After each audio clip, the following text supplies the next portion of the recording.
تو انہی آپ کی جو کنسرن تھی رسول اللہ صلی اللہ علیہ وسلم کے ساتھ، اس کی وجہ سے آپ کو یہ کنیت ملی ہوئی تھی ام ابیہا۔ فاطمہ رضی اللہ تعالی عنہ کے جو خصائل ہیں اور اخلاقیات ہیں، ان کے بارے میں سیدہ عائشہ فرماتی ہیں کہ میں نے فاطمہ سے بڑھ کر رسول اللہ صلی اللہ علیہ وسلم سے اخلاق میں، چال ڈھال میں اور گفتار میں مشابہ کسی اور کو نہیں دیکھا۔ یعنی وہ جو باڈی لینگویج بھی ہے نا، وہ بھی رسول اللہ صلی اللہ علیہ وسلم کی ہی ایک ڈپلیکیٹ کاپی تھی سیدہ فاطمہ رضی اللہ عنہ کی۔ عبداللہ بن مسعود رضی اللہ عنہ ایک بچپن کا واقعہ نریٹ کرتے ہیں جب سیدہ فاطمہ جویریہ تھیں۔ جویریہ کہتے ہیں چھوٹی بچی کو، جیسے 5-6 سال کی بچی ہوں گی۔ تو اس وقت یہ جو عتبہ بن ابی معیط اور اس طرح کے جو یہ استہزاء کرنے والے جو کفار تھے نا، یہ حرم میں موجود تھے اور نبی صلی اللہ علیہ وسلم نماز پڑھ رہے تھے اور آپ سجدے میں گئے تو انہوں نے ایک اونٹ کی جو انتڑیاں ہیں وہ منگوا کر تو وہ نبی صلی اللہ علیہ وسلم کے اوپر ڈال دیں۔ اب سوچیں کتنا ایک یہ کراہت والی ایک چیز ہے، لٹرلی گندگی جو انہوں نے نبی صلی اللہ علیہ وسلم کے اوپر ڈالی۔ تو کسی نے جا کے سیدہ فاطمہ کو بتایا تو یہ بھاگی ہوئی آئیں اور انہوں نے وہ ہٹائی اور انہوں نے اپنے والد کو اٹھایا اور ان کو سہارا دیا، اس وقت سپورٹ دی۔ اور مشرکین اس وقت بہت ہنس رہے تھے اور بڑے خوش تھے کہ ہم نے کتنا بڑا کارنامہ سر انجام دے لیا ہے، نعوذ باللہ۔ اور اس وقت نبی صلی اللہ علیہ وسلم نے ان سب کے لیے ایک ایک کے لیے بد دعا کی تھی، اور یہ لوگ اس بد دعا سے ڈسٹرب بھی بہت ہوئے تھے کیونکہ ان کو پتہ تھا کہ حرم میں دعائیں قبول ہوتی ہیں اور دعا بھی وہ جو اللہ کے رسول صلی اللہ علیہ وسلم کر رہے ہیں، اور یہ سارے کے سارے جنہوں نے یہ حرکت کی تھی یہ سب کے سب ایک ایک کر کے بدر میں مارے گئے تھے، ان کا یہ انجام ہوا تھا۔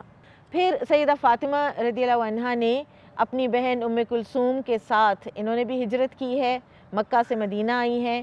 ہم نے پیچھے ام کلثوم رضی اللہ عنہ کے تذکرہ میں بھی یہ پڑھا تھا کہ ابو رافع اور زید بن حارثہ کو مدینہ سے نبی صلی اللہ علیہ وسلم نے بھیجا، اور آپ کے گھرانے کے لوگ سیدہ فاطمہ، ام کلثوم، ام ایمن، اسامہ بن زید، اور ساتھ ہی ابو بکر رضی اللہ عنہ کے گھر سے عائشہ رضی اللہ عنہ، اسماء رضی اللہ عنہ، اور طلحہ بن عبید اللہ ایک صحابی رسول ہیں، یہ بھی ساتھ ہی ہجرت کیے تھے، اور سیدہ عائشہ رضی اللہ عنہ کی والدہ بھی۔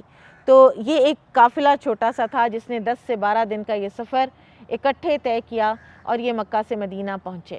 اور مدینہ پہنچ کر سن 2 ہجری میں علی رضی اللہ تعالیٰ عنہ سے نبی صلی اللہ علیہ وسلم نے سیدہ فاطمہ کا نکاح کیا ہے۔ اور اس وقت علی رضی اللہ عنہ کے پاس کیا تھا؟ علی رضی اللہ عنہ فرماتے ہیں کہ میرے پاس ایک زرہ تھی اور ایک سواری تھی، اور پھر زرہ میں نے بیچی 400 درہم میں، اور پھر آپ صلی اللہ علیہ وسلم نے سیدہ فاطمہ رضی اللہ عنہ کے لیے کچھ سامان خریدا۔ اور ایک بڑی خوبصورت ایک حدیث روایت ہمیں ملتی ہے کہ رسول اللہ صلی اللہ علیہ وسلم نے فرمایا تھا کہ فاطمہ کے لیے خوشبو بھی خریدی جائے، کیونکہ فاطمہ بھی عورتوں میں سے ایک عورت ہے، یعنی یہ اتنا حق تو فاطمہ کا بھی بنتا ہے۔ رسول اللہ صلی اللہ علیہ وسلم اپنے گھر والوں کے لیے، اپنی ازواج مطہرات کے لیے بھی اور اپنی بیٹیوں کے لیے بھی سادگی اور منیمم پہ رہنے کو بہت ترجیح دیتے تھے اور پسند فرماتے تھے۔ اور پھر سیدہ عائشہ رضی اللہ عنہ فرماتی ہیں کہ میں نے اور ام سلمہ رضی اللہ عنہ، یہاں پہ آپ ذرا حسن معاشرت دیکھیے گا، اور سوسائٹی کی کون سی خواتین ہیں جن کو آج آپ فرسٹ لیڈی کہیں گے، جن کو آج آپ فرسٹ لیڈی کہیں گے، اور ان خواتین نے وہ کہتی ہیں کہ ہمیں حکم ملا کہ فاطمہ کا گھر ذرا تیار کرو، تو ہم نے بطحا سے بڑی عمدہ مٹی منگوائی اور ہم نے اس گھر کا خود اپنے ہاتھوں سے ہم نے اس کو لیپا۔ پھر ہم نے اس میں 2 چمڑے کے گدے جس میں ہم نے کھجور کی چھال کی فلنگ کی وہ تیار کیے، اور پھر ہم نے کمرے کے ایک سائیڈ پر ایک لکڑی گاڑ دی کہ جس کے اوپر مشکیزہ لٹکایا جا سکے یا کپڑے لٹکائے جا سکیں۔ یہ سیدہ فاطمہ رضی اللہ تعالیٰ عنہ کا گھر تھا، اور پھر انہیں تیار کیا گیا، اور تیار کر کے ام ایمن رضی اللہ عنہ کے ساتھ چلتی ہوئی she went to that house. سبحان اللہ، انسان کی جو کمپیریزن ہے نا وہ تو ڈرا ہوتے ہی نہیں ہے۔ ہم آج کے حوالے سے دیکھیں اور ہم ان کو دیکھیں، نام کس کا باقی ہے؟ سچی ناموری کس کو ملی ہے؟ جنت کی سعادت کس کو ملی ہے؟ اگر ان چیزوں میں ہوتی تو اللہ کے رسول صلی اللہ علیہ وسلم کو اللہ کبھی بھی محروم نہ کرتے اس دنیا میں۔ تو ہمیں ان ہستیوں سے بہت زیادہ سادگی سیکھنے کی ضرورت ہے، اور بہت زیادہ اپنے آپ کو ذرا منیمم پہ لانے کی ہمیں بہت ضرورت ہے۔ پھر ایک اور نام ہے جو ہم پڑھتے ہیں کتابوں میں، اور وہ ہے جہیز۔ تو یہ جو لفظ ہے یہ جس کانوٹیشن کے ساتھ ہمارے ہاں مشہور ہے وہ کانوٹیشن اس کی اس وقت قطعاً نہیں تھی۔ بہرحال استعمال کی کچھ چیزیں نبی صلی اللہ علیہ وسلم نے سیدہ فاطمہ رضی اللہ عنہ کے ساتھ روانہ کی۔ ایک بڑی چادر، ایک چمڑے کا تکیہ جس میں یا کھجور کے وہ اس کی فلنگ تھی چھال کی، اور یا پھر اذخر گھاس کی فلنگ تھی، ایک مشکیزہ، 2 گھڑے اور ایک چکی، یعنی جس سے یہ بتا دیا گیا کہ یہ چکی اب آپ کو پیسنی ہے، یہ کام اب آپ کو کرنے ہیں۔ آپ اگر اپنے گھر میں جا رہی ہیں تو پھر آپ کو اس گھر کو چلانا ہے، مینیج کرنا ہے، تو یہ چیزیں آپ کو چاہیے ہوں گی، منیمم چیزیں۔ اور پھر ایک اور چیز بھی آپ کو بتاتی چلوں کہ شادی کے وقت فاطمہ رضی اللہ عنہ کی عمر مبارک جو ہے وہ 15 سال بتائی جاتی ہے، اور بعض روایات کے مطابق 18 سال بھی بتائی جاتی ہے، کیونکہ ان کی تاریخ پیدائش میں بھی اختلاف ہے نا، تو اسی لیے یہاں پر بھی ہے۔ اور علی رضی اللہ عنہ کی عمر البتہ 21 سال ہی بتائی جاتی ہے بالاتفاق۔ علی رضی اللہ تعالیٰ عنہ خود جو اپنے ان حالات کے بارے میں فرماتے ہیں، وہ فرماتے ہیں کہ رسول اللہ صلی اللہ علیہ وسلم کی بیٹی سے میرا نکاح ہوا تو بعض دفعہ حالت یہ ہوتی کہ ہمارے پاس رات کو سونے کے لیے ایک بکری کی کھال تھی، رات کو یہ ہماری خوابگاہ ہوتی تھی اور دن کو ہم اسی پر اونٹ کو چارہ ڈالتے تھے۔ اور پھر فاطمہ رضی اللہ عنہ جب علی رضی اللہ عنہ کے گھر تشریف لے آتی ہیں تو امور خانہ داری میں آپ کی جو ساس ہیں فاطمہ بنت اسد رضی اللہ عنہ، ان کا تذکرہ بھی ہم کریں گے انشاءاللہ، تو ان کا ہاتھ بھی بٹایا ہے، مشکیزیں بھر بھر کے بھی لائے ہیں، اور آٹا پیسا ہے چکی پر، اور روٹی پکائی بھی ہے، اور فاقے بھی برداشت کیے ہیں۔ ایک واقعہ آتا ہے کہ ابو ایوب انصاری رضی اللہ عنہ کے ہاں آپ صلی اللہ علیہ وسلم تشریف لے گئے تو انہوں نے کوئی گوشت وغیرہ پکایا، تو آپ صلی اللہ علیہ وسلم نے ایک روٹی پر تھوڑا سا سالن رکھ کر تو فرمایا کہ یہ فاطمہ کو بھی دے آؤ، کیونکہ اس کے گھر میں کئی دن سے فاقہ ہے۔ اور اسی دوران بچوں کی پیدائش بھی ہو رہی ہے، اور حسن رضی اللہ عنہ پیدا ہوتے ہیں، حسین رضی اللہ عنہ پیدا ہوتے ہیں، پھر ایک بیٹے محسن رضی اللہ عنہ کی بھی ولادت ہوئی لیکن وہ بچپن میں ہی وفات پا گئے، اور بیٹیوں میں ام کلثوم رضی اللہ عنہ اور زینب رضی اللہ عنہ۔ اور یہاں پہ ایک اور بڑی ہی خوبصورت بات پتہ چلتی ہے کہ بہنوں کی آپس کی جو ایک محبت تھی کہ سیدہ فاطمہ رضی اللہ عنہ نے بیٹیوں کے نام بہنوں کے ناموں پر رکھے ہیں، زینب اور رقیہ آپ کی بہنیں بھی تھیں۔ پھر ایک واقعہ اور ہمیں ملتا ہے کہ ایک مرتبہ رسول اللہ صلی اللہ علیہ وسلم سیدہ فاطمہ رضی اللہ عنہ کے گھر تشریف لائے تو پردہ ایک لٹکا ہوا تھا جس کے اوپر نقش بنے ہوئے تھے، اور بعض روایات میں یہ بھی آتا ہے کہ چاندی کے 2 کنگن بھی دیکھے آپ صلی اللہ علیہ وسلم نے سیدہ فاطمہ کے ہاتھوں میں، تو آپ وہیں سے واپس تشریف لے آئے۔ تو یہ پیچھے پیچھے چلیں تو پوچھنے پر جب آپ صلی اللہ علیہ وسلم نے وجہ بتائی واپسی کی کہ میرا اور اس نقش و نگار کا کوئی تعلق نہیں ہے، تو انہوں نے کہا کہ یا رسول اللہ صلی اللہ علیہ وسلم میں یہ سب ہٹا دیتی ہوں، میں اتار دیتی ہوں۔ تو پھر اسی طرح سے ایک اور جو واقعہ ہے وہ بڑا ہی مشہور واقعہ ہے، اور بہت ہی اس میں ہمیں سمجھنے کی چیزیں ملتی ہیں، اور وہ ہے کہ جب علی رضی اللہ عنہ نے فاطمہ رضی اللہ عنہ کو یہ مشورہ دیا کہ نبی صلی اللہ علیہ وسلم کے پاس کچھ خادم آئے ہوئے ہیں تو آپ اپنے لیے ایک مانگ لیں، کیونکہ کام کرتے کرتے اور بچے پالنا اور ہر چیز جو ہے وہ بہت ٹول لیتی ہے نا انسان کے اوپر۔ تو سیدہ تشریف لے گئیں، کچھ لوگ بیٹھے تھے واپس آ گئیں، نبی صلی اللہ علیہ وسلم تشریف لائے آپ کے گھر، وجہ پوچھی تو یہ خاموش رہیں، تو علی رضی اللہ عنہ نے وجہ بتائی، تو آپ صلی اللہ علیہ وسلم نے کہا کہ میں آپ کو خادم تو اب اس وقت پرووائیڈ نہیں کر سکتا، میرے ذمے ابھی بہت کام اور ہیں، اصحاب صفہ کی ذمہ داریاں ہیں، تو آپ تسبیحات کیا کریں، یعنی فزیکل جو آپ کی تھکاوٹ ہے اس کو دور کرنے کے لیے آپ تسبیحات کیا کریں، جن کو کہ آج ہم تسبیحات فاطمہ کے نام سے جانتے ہیں۔ 33 مرتبہ سبحان اللہ، 33 مرتبہ الحمدللہ، اور 34 مرتبہ اللہ اکبر پڑھیں رات کو سونے سے پہلے۔ پھر نبی صلی اللہ علیہ وسلم کا جو وقت وفات ہے اس پر بھی ایک بہت ہی خوبصورت باپ بیٹی کا جو رشتہ ہے، تعلق ہے، وہ نظر آتا ہے کہ ایک رازدارانہ گفتگو ہوئی ہے نبی صلی اللہ علیہ وسلم کی اور سیدہ فاطمہ کی، اور سیدہ عائشہ نریٹر ہیں، وہ فرماتی ہیں کہ فاطمہ رضی اللہ عنہ پہلے نبی صلی اللہ علیہ وسلم نے کچھ وسپر کیا ان کے کان میں تو وہ رو پڑیں، پھر دوبارہ وسپر کیا تو وہ ہنس پڑیں، اور میں نے پوچھا تو انہوں نے کہا کہ یہ تو رسول اللہ صلی اللہ علیہ وسلم کا راز ہے، میں نہیں بتا سکتی۔ پھر آپ صلی اللہ علیہ وسلم کے وصال کے بعد انہوں نے بتا دیا کہ پہلے رسول اللہ صلی اللہ علیہ وسلم نے مجھ سے فرمایا تھا کہ جبرائیل علیہ السلام ہر سال ایک دورہ قرآن کرواتے تھے رمضان میں، اس دفعہ 2 کروائے ہیں اور مجھے لگتا ہے اس بیماری سے میں جاں بر نہیں ہوں گا. تو میں رو پڑی. اور پھر دوسری مرتبہ انہوں نے مجھے یہ کہا کہ کیا تم اس بات پہ خوش ہو کہ تم جنت میں عورتوں کی سردار ہو. اور ایک اور روایت میں ہے کہ فرمایا کہ میرے اہل بیت میں سے سب سے پہلے تم ہی مجھ سے آ ملو گی.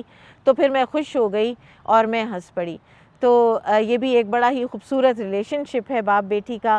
اور پھر انتقال نبوی صلی اللہ علیہ وسلم پر جو غم کا اظہار تھا نا، وہ بھی انتہائی نفیس اور ایک تزکیہ سے بھرا ہوا ہے کہ ہم جبرائیل علیہ السلام کو رسول اللہ صلی اللہ علیہ وسلم کے انتقال کی خبر دیتے ہیں. اور اسی طرح سے انس بن مالک کو جب دیکھا رضی اللہ عنہ کو، جب وہ تدفین سے واپس آئے، اور تو فرماتی ہیں کہ تم لوگوں نے کیسے گوارا کر لیا کہ تم رسول اللہ صلی اللہ علیہ وسلم کے جسم اطہر پر مٹی ڈالو. تو کتنے خوبصورت ایک جملے ہیں کہ جو انسان کی انر کیفیت کو بھی بیان کر رہے ہیں اور کسی قسم کی کوئی شکایت بھی نہیں ہے اپنے رب سے. پھر یہ بیمار ہوئیں اور ان کی تیمارداری کی اسماء بنت امیس رضی اللہ عنہا نے، جو کہ جعفر رضی اللہ عنہ کی بیوی تھیں، اور پھر اس وقت وہ خلیفہ وقت ابو بکر صدیق رضی اللہ عنہ کی بیوی تھیں. 3 رمضان المبارک سن 11 ہجری منگل کی رات کو سیدہ فاطمہ تو زہرا رضی اللہ عنہا کا انتقال ہوا. عمر مبارک اس وقت 28 یا 29 سال تھی اور رات ہی کو تدفین کر دی گئی، ایک پردے کو ملحوظ خاطر رکھتے ہوئے. اور سیدہ اسماء بنت امیس رضی اللہ عنہا نے ان کو بتایا تھا کہ حبشہ میں نے دیکھا تھا کہ وہ ایک اوپر ایک ڈولی سی بنا دیتے ہیں جس سے ایک مزید ایک پردہ داری ہو جاتی ہے. تو ان کی انہوں نے بنائی اور اس طرح سے ہی تدفین ہوئی جس طرح سے کہ انہوں نے وصیت کی تھی. اور اسماء بنت امیس ابو رافع رضی اللہ عنہ کی بیوی سلمہ اور ام ایمن رضی اللہ عنہ نے غسل کروایا. نماز جنازہ جو ہے وہ ابو بکر رضی اللہ عنہ نے پڑھائی اور بقیع الغرقد میں آپ کی تدفین ہوئی. ناظرین، یہاں ہم لیتے ہیں چھوٹا سا ایک بریک، ہمارے ساتھ رہیے گا.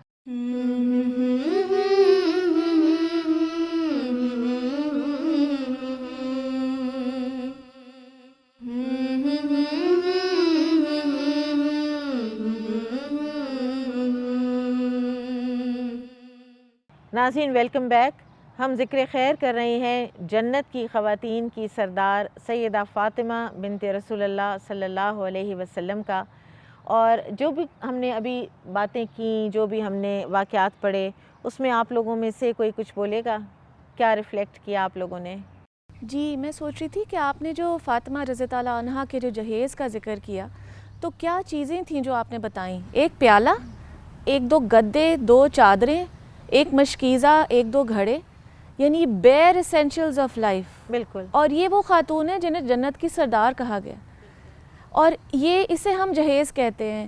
جبکہ جب ہم پڑھتے ہیں، سیرت کا مطالعہ کرتے ہیں، تو ہمیں معلوم ہوتا ہے کہ علی رضی اللہ عنہ نے اپنی زرہ بیچ کے جو چند 100 درہم کمائے تھے، یہ اس سے مہر کی جو رقم، چیزیں بھی اسی سے خریدی گئی، مہر کی رقم جو ادا کی تھی، یہ چیزیں اسی سے خریدی گئی تھیں. تو پھر اسے ہم جہیز کیسے کہہ سکتے ہیں؟ اور آج کل کے معاشرے میں ہم جس چیز کو جہیز کہتے ہیں، وہ تو ایک باقاعدہ ایک برڈن بن چکا ہے سوسائٹی پہ. ہم دیکھتے ہیں کہ ہماری بچیاں شادی کے انتظار میں بیٹھی ہوتی ہیں کیونکہ ان کے والدین ان کا جہیز ہی افورڈ نہیں کر سکتے، کیونکہ کئی مرتبہ لڑکے والے اس قسم کے مطالبات کرتے ہیں، لسٹیں آ جاتی ہیں، انہیں پورا کرتے کرتے ماں باپ قرض اٹھا کے ساری عمر قرض ہی اتارتے رہ جاتے ہیں. سوری میں آپ کی بات کاٹ رہی ہوں. میں نے ایک پینٹنگ دیکھی اور وہ واقعی ہمارے معاشرے کی تصویر ہے کہ ایک دلہن ہے اپنے عروسی لباس میں، اور ایک وہ جیسے گدھا گاڑی ہوتی ہے نا، اس کو وہ گدھے کی جگہ وہ ہے اور وہ اس کو دھکیل کے لے کے جا رہی ہے، اور پیچھے ڈھیر سارا سامان گھر کا لدا ہوا ہے اور دلہا بھی اس کے اوپر بیٹھا ہوا ہے اور ہر چیز کو وہ دھکیل کے لے کے جا رہی ہے. یہ تصویر ہے ہمارے معاشرے کی، and it is not exaggerated. بالکل. اور آپ دیکھیں کہ یہ مطالبات کرتے ہوئے لڑکے کو شرم بھی نہیں آتی. اللہ سبحانہ تعالیٰ نے اس کی رسپانسبلٹی کام تو اس کا ہے کھلانا پلانا، وہ تو بیوی تو اس کی ذمہ داری ہے. اور یہاں پہ بیچاری لڑکی کے ماں باپ جو ہیں ان کی فرمائشیں ہی پوری کرتے چلے جا رہے ہیں. اور آپ دیکھیں کہ ماں باپ اپنے بچیوں کو اپنی مرضی سے جو کچھ دینا چاہیں وہ ان کا اور بیٹی کا معاملہ ہے، لیکن یہاں پر تو شو کتنی بنائی جاتی ہے ان چیزوں کی، لڑکی والے بھی اور لڑکے والے بھی. سسرال باقاعدہ وہ ایگزیبیشن کی جاتی ہے کہ یہ ہم نے دیا ہے یا یہ ہمیں لڑکی کے گھر سے آیا ہے. بالکل. اور لڑکے کی والدہ ان کی بہنیں جو ہیں قیمتی زیورات لے کر اتنی خوش ہوتی ہیں لڑکی والوں سے. تو ہمیں تو یہ جیسے کہا جاتا ہے نا کہ اپنا قبلہ درست کرنے کی ضرورت ہے. بلیورز ہونے کے ناطے ہمیں تو مشعل راہ ثابت ہوتی ہیں ان خواتین کی زندگیاں کہ کس طریقے سے چل کے اپنے گھر جا رہی ہیں. میں نے کل ہی ایک نکاح سیریمنی اٹینڈ کی اور ام علی کی بات سے مجھے خیال آ گیا ہے کہ وہ خاتون میرے پاس آ کے بیٹھ گئیں اور انہوں نے کہا کہ 3 نندیں ہیں اور انہوں نے 3 ڈبیاں ایک جیسی اور ان کے اندر ڈائمنڈ رنگ کہ میں نے تینوں نندوں کو یہ ڈالی ہے اور پھر ایک گولڈ کا کڑا یہ میں نے ساس کو ڈالا ہے. تو لٹرلی مجھے ان کے اوپر اتنا ترس آیا اور اتنا پیار آیا کہ ایک انسان اپنی بیٹی دے رہا ہے, اپنے جگر کا ٹکڑا دے رہا ہے اور وہ ساتھ ساتھ پھر یہ سب کچھ اس لیے دے رہا ہے کہ ہماری بیٹی کو خوش رکھنا خدا را, کہ اس کی زندگی سیکیور ہو جائے گی. بالکل بالکل. تو بہرحال ہم نامعلوم راہ پہ چل پڑے ہیں. یہ چیز کبھی بھی جسٹیفائی نہیں ہوتی. بالکل بالکل. جزاک اللہ خیر. بہت بہت میں نا شکریہ. مجھے ایک وہ حدیث فریابہ یاد آ گئی کہ جس نے بیٹی دی ہے اس کی تکریم کی جائے, بلکہ اس کو کوئی تحفے تحائف دیے جائیں. بالکل, ان کے گھر والوں کو تحفے تحائف دے کے کیا جائے. اس سے محبت بڑھتی ہے, نہ کہ یہ کہ جو والدین اپنی بیٹی دے رہے ہیں وہ بیٹی کے ساتھ ساتھ پورا جہیز کا سامان بھی دے. بے شک. بالکل. اور یہ ام علی کی بات سے میں اسی کو کنٹینیو کرنا چاہوں گی کہ کتنی سادگی ہے رسول اللہ صلی اللہ علیہ وسلم کی زندگی میں, اور اس کے پیچھے وجہ ہے کیونکہ ان کے جو مقاصد تھے وہ نہیں تھے جو ہمارے ہیں. اور مجھے ایسے لگتا ہے کہ اس طرح کی شادیوں کا تو اب ہمارے ذہنوں میں کوئی تصور ہی نہیں ہے, کوئی کانسیپٹ ہی نہیں ہے, کیونکہ ہمارے مقاصد جو ہیں وہ اب دنیا بن گئی ہے. اور دنیا کا مقصد ہونا کوئی برا نہیں ہے, لیکن صرف دنیا کا حصول اور صرف دنیا کا مقصد ہونا وہ پسندیدہ نہیں ہے. اور میں اس میں یہ سوچ رہی تھی کہ آج تو ہم نے بہت ہی ایک الٹی راہ لے لی. میرے ذہن میں آ رہا تھا حضرت عبد الرحمن بن عوف کا جب نکاح ہوتا ہے اور وہ اگلے دن آتے ہیں اور رسول اللہ صلی اللہ علیہ وسلم ان سے پوچھتے ہیں کہ آپ کے کپڑوں پہ یہ زرد رنگ کیسا ہے, تو انہوں نے کہا میں نے تو کل رات نکاح کر لیا. تو نکاح اللہ کے رسول نے بھی کہا نا کہ نکاح کو کم شرائط والا نکاح جو ہے آسان اور ہونا کم شرائط والا. لیکن آج ہمارا یہ جو سو کالڈ ایک معاشرے میں ایک جملہ ہے کہ لوگ کیا کہیں گے, مجھے ایسے لگتا ہے کہ اس جملے نے ہمیں بہت پریشر دیے ہیں, اور اس پریشر کی وجہ سے ہم ایسے بوجھ اپنے اوپر لاد کے, جیسے ابھی آپ نے وہ ایک تصویر کی بات کی, ہم نے ایسے بوجھ اپنے اوپر لاد لی ہیں جس نے ہماری زندگیاں بہت مشکل کر دی ہیں. جیسے آپ دیکھیے اللہ سبحانہ تعالیٰ تو قرآن میں کہتے ہیں نا کہ زمین پہ کوئی ایسا جاندار نہیں ہے جس کا رزق اللہ کے ذمہ نہ ہو. اور ہمارے اب آج کل جو یوتھ ہے وہ نکاح کو ڈیلے کر دیا گیا. میں فلسفی کا ایک کسی کا کوٹ پڑھ رہی تھی, اس میں تھا کہ if you want to prolong your youth delay your marriage. اور مجھے ایسے لگتا ہے کہ اس کے اوپر بیس کرتے ہوئے ابھی ہماری جو یوتھ ہے جی, ابھی لڑکا سیٹل نہیں ہے, ابھی وہ پڑھ رہا ہے, ابھی وہ افورڈ نہیں کر سکتا شادی. اور دوسری طرف بچیاں جو ہیں چونکہ وہ پڑھ رہی ہیں اور وہ ہمارا کچھ ایجوکیشنل سسٹم بھی ایسا ہے, پھر وہ شادیاں اتنی ڈیلے ہوتی ہیں جو کہ الگ بہت ساری قباحتوں کا باعث ہے. بے شک. وہ معاشرے میں نظر آتی ہیں.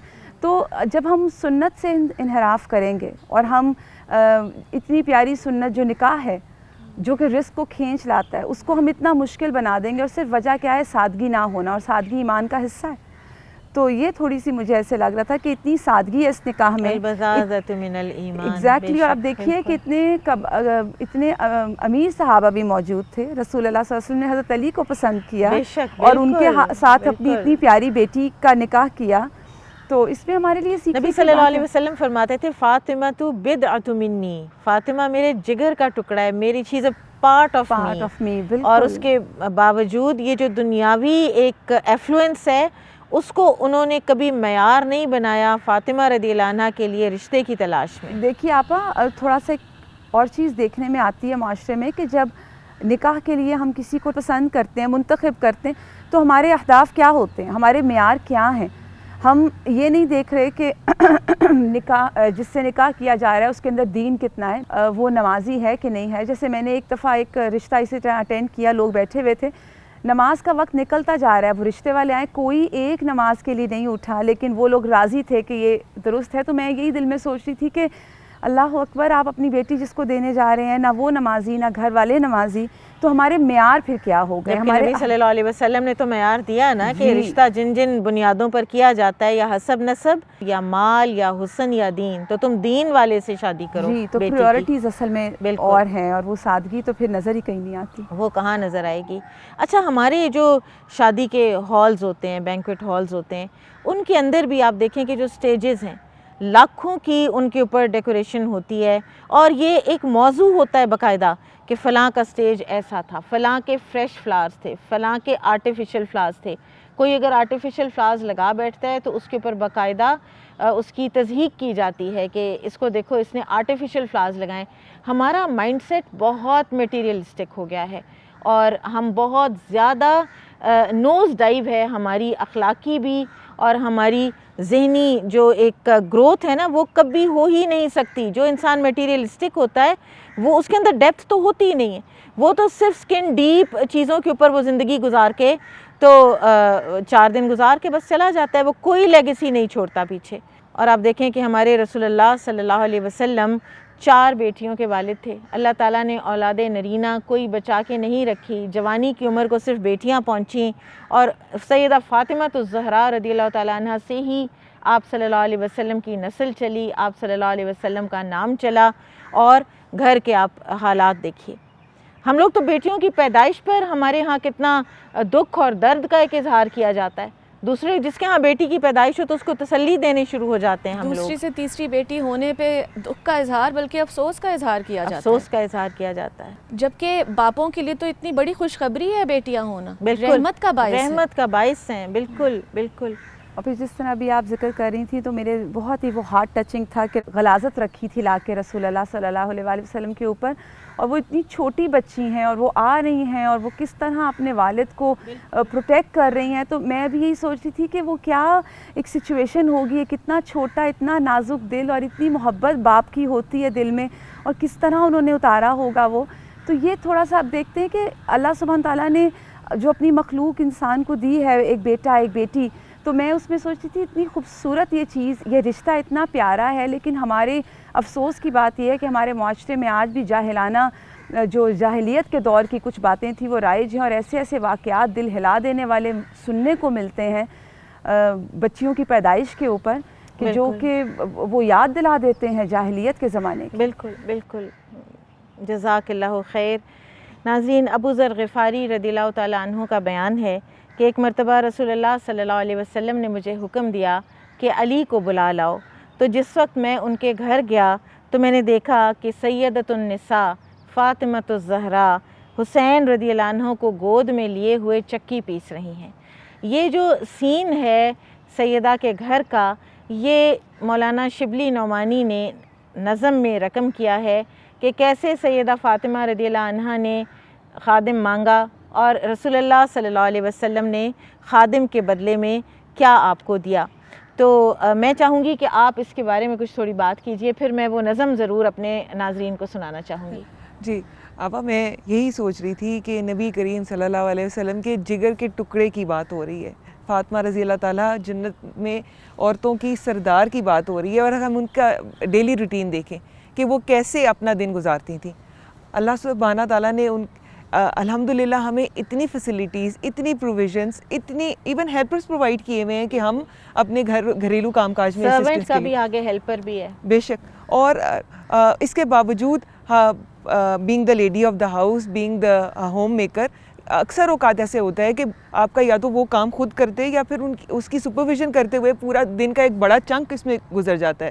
اور یہ بعض اوقات بڑا ڈی موٹیویٹنگ ہوتی ہے یہ تھاٹ کہ میرا سارا وقت انہی کاموں میں گزر جاتا ہے. یہ خیال بھی دل میں آتا ہے کہ عبادات کرنے کے لیے بھی کنسنٹریشن والا کوئی ٹائم نہیں بچتا. لیکن اگر ہم اپنی 2 باتیں یاد رکھیں تو یہ ہمارے لیے بڑا ریلیف کا باعث ہوگی. بات یہ کہ اپنے ہاتھ سے کام کرنا تو میرے نبی کریم صلی اللہ علیہ وسلم کی بھی سنت تھی. اور دوسرا یہ کہ اگر میں اپنی اس ذمہ داری پہ اپنی نیت صرف اور صرف اللہ سبحانہ تعالیٰ کی رضا کا حصول رکھوں اور اس پرسپیکٹیو سے اس چیز کو دیکھوں تو انشاءاللہ میں کھانا اس لیے پکا رہی ہوں کیونکہ میرے رب کا حکم ہے اور کیونکہ میں ان کو فیڈ کروں گی اور مجھے اجر ملے گا. بے شک. تو پھر جب ہماری نیت ایسی ہوگی تو انشاءاللہ پھر یہ ریزنٹمنٹ بھی نہیں، اور انشاءاللہ یہ ہمارا کام ہماری عبادت بن جائے گا انشاءاللہ. اور دوسرا یہ کہ ہم اپنے نہ پھر ہمیں کسی کی مٹیریل ریوارڈ کی ضرورت ہوگی، نہ کسی کی اپریسیشن ہمیں چاہیے ہوگی اس معاملے میں. اور پھر آپ نے جو بھی حدیث کا ذکر کیا کہ نبی کریم صلی اللہ علیہ وسلم سے ان کی لاڈلی بیٹی نے جب خادم مانگا تو انہوں نے کیا دیا؟ تسبیحات. بینگ اے پیرنٹ ہم لوگ چاہتے ہیں کہ دنیا کی ہر نعمت اپنے بچوں کے آگے رکھتے، بٹ نبی کریم صلی اللہ علیہ وسلم ہی نیو بیٹر.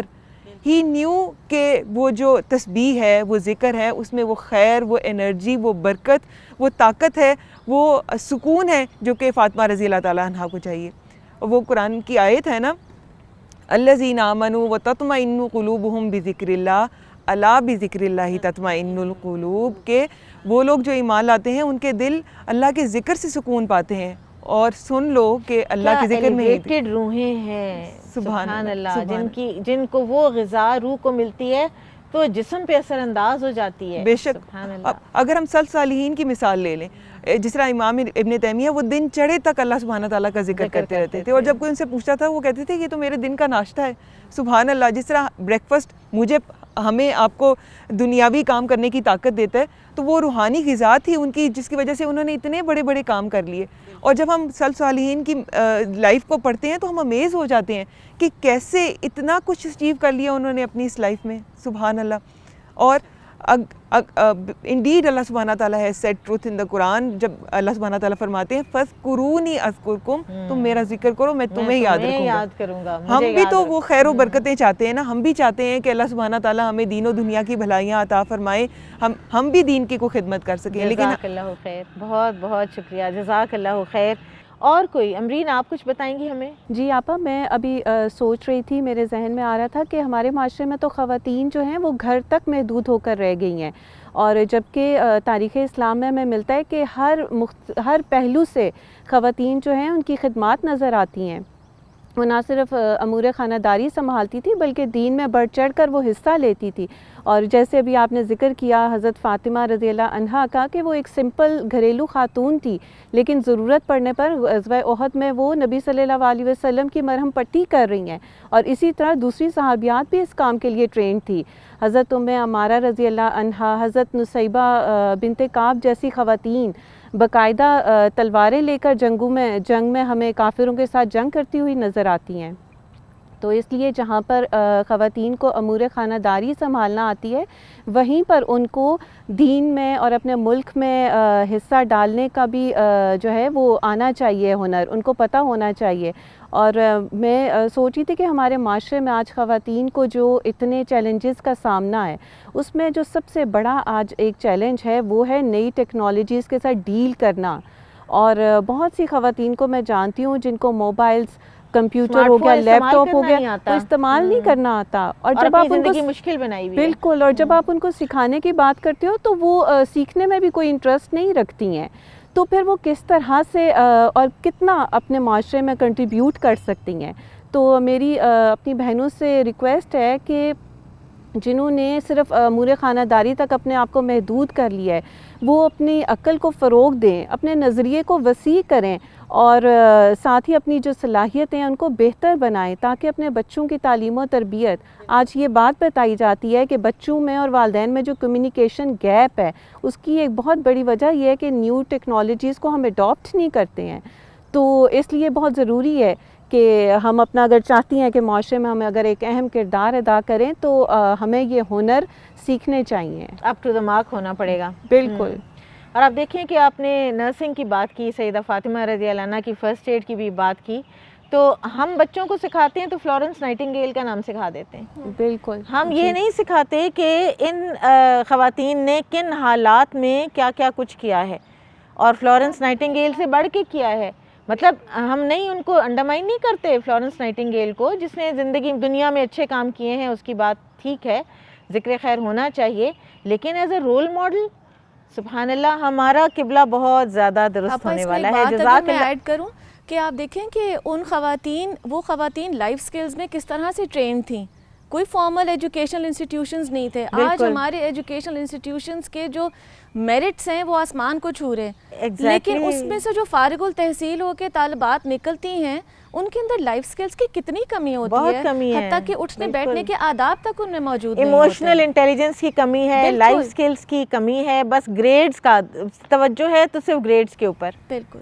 اتنے ایمان افروز تذکرے کے ساتھ میں مولانا شبلی نعمانی کی نظم آپ کے سامنے رکھنا چاہوں گی. افلاس سے تھا سیدہ پاک کا یہ حال, گھر میں کوئی کنیز نہ کوئی غلام تھا. گھس گھس گئی تھیں ہاتھ کی دونوں ہتھیلیاں, چکی کے پیسنے کا جو دن رات کام تھا. سینے پہ مشک بھر کے جو لاتی تھیں بار بار, گو نور سے بھرا تھا مگر نیل فام تھا. اٹھ جاتا تھا لباس مبارک غبار سے, جھاڑو کا مشغلہ بھی ہر صبح و شام تھا. آخر گئیں جناب رسول خدا کے پاس, یہ بھی کچھ اتفاق وہاں اذن عام تھا. محرم نہ تھے جو لوگ تو کچھ کر سکیں نہ عرض, واپس گئیں کے پاسے حیا کا مقام تھا. پھر جب گئیں دوبارہ تو پوچھا حضور نے, کل کس لیے تم آئی تھیں کیا خاص کام تھا. غیرت یہ تھی کہ اب بھی نہ کچھ منہ سے کہہ سکیں, حیدر نے ان کے منہ سے کہا جو پیام تھا. ارشاد یہ ہوا کہ غریبان بے وطن, جن کا کہ صفائے نبوی میں قیام تھا, میں ان کے بندوبست سے فارغ نہیں ہنوز, ہر چند اس میں خاص مجھے اہتمام تھا. جو مصیبتیں کہ اب ان پر گزرتی ہیں, میں اس کا ذمہ دار ہوں میرا یہ کام تھا. کچھ تم سے بھی زیادہ مقدم تھا ان کا حق, جن کو کہ بھوک پیاس سے سونا حرام تھا. خاموش ہو کہ سیدہ پاک رہ گئیں, جرت نہ کر سکیں کہ ادب کا مقام تھا. یوں کی بسر ہر اہل بیت مطہر نے زندگی, یہ ماجرائے دختر خیر الانام تھا. ہمارے پروگرام کا وقت ختم ہوتا ہے, اجازت دیجیے. سبحانک اللہم و بحمدک, اشہد ان لا الہ الا انت, استغفرک و اتوب الیک. السلام علیکم ورحمۃ اللہ وبرکاتہ. Mm-hmm.